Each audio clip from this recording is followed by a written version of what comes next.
Praise the Lord என்ற மன்னாவை நாம் தியானிப்போம். நீதிமொழிகள் 20ஆம் அதிகாரம் 7ஆம் வசனம்.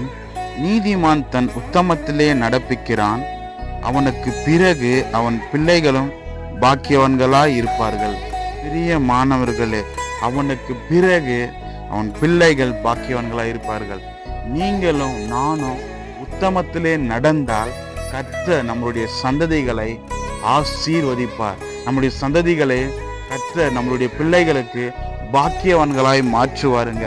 வாழ்க்கையில நடக்கிற பாதைகள் உண்மையாய் ஆண்டவருக்கு பிரியமான பாதையாய் நடந்து வந்தால் கர்த்தர் நம்மளை ஆசீர்வதிப்பார். நம்ம மூலமாய் வருங்கால சந்ததிகள் எல்லாம், நம்முடைய பிள்ளைகள் எல்லாம் எப்படி இருக்குமாம்?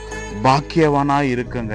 நம்ம அப்படியாக வாழ்ந்து கர்த்தர் இந்த வார்த்தைகள் மூலமாய் உங்களையும் உங்கள் குடும்பங்களையும் ஆசீர்வதிப்பாராக. God bless you. Amen.